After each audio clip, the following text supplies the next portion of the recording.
भक्तों, ओम नमः शिवाय, श्री शिवाय नमस्तुभ्यम, जय श्री महाकाल। जी हाँ भक्तों, क्या आपका भी जो बच्चा है उसका जो मन है वो पढ़ाई लिखाई में बिल्कुल भी नहीं लगता। आप लोग बहुत ज़्यादा परेशान हैं उसकी पढ़ाई को लेके कि आखिरकार हमारा जो बच्चा है उसका जो मन है वो पढ़ाई लिखाई में क्यों नहीं करता। आप लोग बहुत ज़्यादा परेशान हैं उसकी पढ़ाई को लेके कि आखिरकार जो बच्चा है वो पढ़ता क्यों नहीं है। तो आपको परेशान होने की बिल्कुल भी आवश्यकता नहीं है, क्योंकि आज जो मैं आपको उपाय बताने वाला हूँ, अगर आपने केवल उतना ही उपाय कर लिया तो अवश्य रूप से सारी इच्छा, सारी मनोकामना जो है वो पूरी होगी ही होगी। और आपका जो बच्चा है जिसका मन पढ़ाई लिखाई में नहीं लगता, अवश्य रूप से उसका जो मन है ना वो पढ़ाई की ओर आकर्षित होगा ही होगा। देखिए, आप सबको भी पता है कि पूज्य गुरुदेव की जो कथा होती है उसमें लाखों की भीड़ आती है, ठीक ना। कैसे भीड़ आती है? लाखों की भीड़ आती है। और जब गुरुदेव की कथा में लाखों की भीड़ आती है तो वहाँ ज़्यादातर जो भक्त होते हैं वो क्या करते हैं, पत्र के द्वारा अपनी इच्छा और अपनी मनोकामना जो होती है वो गुरुदेव तक पहुँचाते हैं। तो अभी गुरुदेव की कथा चल रही थी, आज से 4 से 5 महीना पहले की बात है। गुरुदेव की कथा चल रही थी और गुरुदेव की कथा में लाखों की भीड़ आई। अब जब गुरुदेव की कथा में लाखों की भीड़ आई तो वहाँ ज़्यादातर जो भक्त थे उन्होंने क्या किया, पत्र के द्वारा अपनी इच्छा और अपनी मनोकामना जो थी वो गुरुदेव तक पहुँचाई। अब जब गुरुदेव के पास पत्र पहुँचा और गुरुदेव ने पत्र पढ़ा तो वहाँ गुरुदेव ने देखा कि ज़्यादातर जो भक्त हैं उनकी क्या है, केवल एक ही इच्छा और एक ही मनोकामना है, क्या कि गुरुदेव हमारा जो बच्चा है ना उसका जो मन है वो मतलब पढ़ाई में बिल्कुल भी नहीं लगता। हमने उसके पीछे क्या कुछ नहीं किया, बहुत अच्छी उसको स्कूल में डाल के रखा है, बहुत अच्छा उसको कोचिंग ट्यूशन दे रहे हैं, हर एक तरह की सुख सुविधा दे रहे हैं, लेकिन फिर भी जब बात पढ़ाई की आती है ना तो कहीं घूमने चला जाएगा, कहीं खेलने चला जाएगा, कहीं कुछ करेगा, कहीं कुछ, लेकिन पढ़ेगा बस बिल्कुल भी नहीं।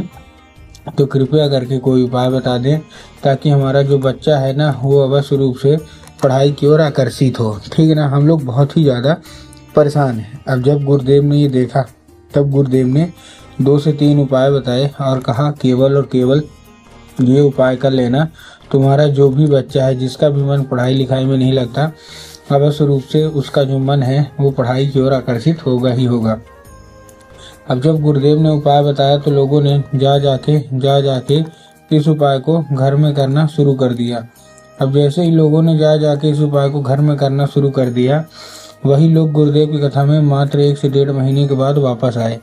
अब जब वही लोग गुरुदेव की कथा में वापस आए तो उन्होंने क्या किया, फिर से एक बार गुरुदेव को पत्र लिखा, लेकिन ये वाला जो पत्र था ये गुरुदेव को धन्यवाद के रूप में पत्र था कि गुरुदेव धन्य हो आपका, आपके द्वारा बताया गया उपाय हमने कर लिया है, हमारी सारी इच्छा सारी मनोकामना जो है वो पूरी हो गई है, आपका कोटि कोटि धन्यवाद। तो देखिए, जो लोग भी मेरी आवाज़ अभी सुन रहे हैं ना, अगर आपको भी जानना है कि आखिर ऐसा कौन सा उपाय है जिसको करने मात्र से इच्छा मनोकामना जो है वो पूरी हो जाती है, तो चलिए हम बताते हैं आपको आज की इस वीडियो के माध्यम से कि आपको करना क्या है। तो बस उपाय ध्यान से सुन के अच्छे से करिएगा ज़रूर।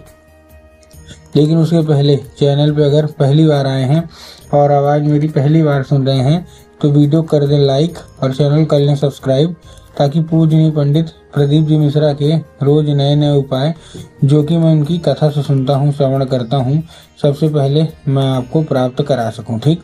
तो देखिए, जो हमारा सबसे पहला उपाय है, इस उपाय में आपको करना क्या है। जो हमारा सबसे पहला उपाय है, इस उपाय में सबसे पहले आपको लेना है 3 काली तिल, उसके साथ आपको लेना है क्या, 1 धतूरा। तो 3 काली तिल ले लिया, साथ में आपने 1 धतूरा ले लिया। अब धतूरा लेने के बाद आपको करना क्या है, अपने बच्चे के हाथ में देना है और उसको भेजना है कहाँ, सीधा शिव मंदिर।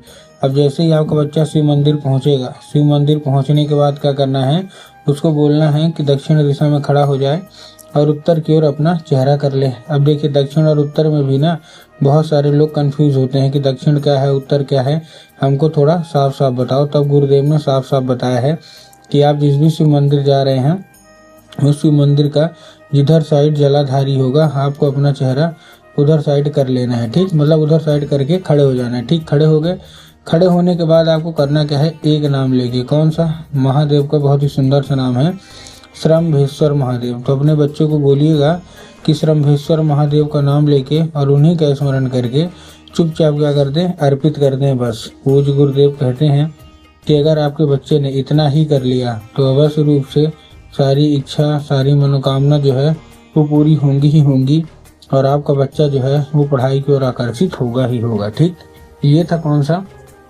ये था हमारा पहला उपाय। अब हम चलते हैं अपने दूसरे उपाय की ओर। अब देखिए जो हमारा दूसरा उपाय है, इस उपाय में आपको करना क्या है। जो हमारा दूसरा उपाय है, इस उपाय में आपको सबसे पहले क्या चाहिए, केवल और केवल आपको चाहिए 3 काली तिल। क्या चाहिए, 3 काली तिल और साथ में चाहिए आपको 1 धतूरा। ठीक, तो 3 काली तिल ले लिया और 1 धतूरा ले लिया, ये वाला तो उपाय बता दिया।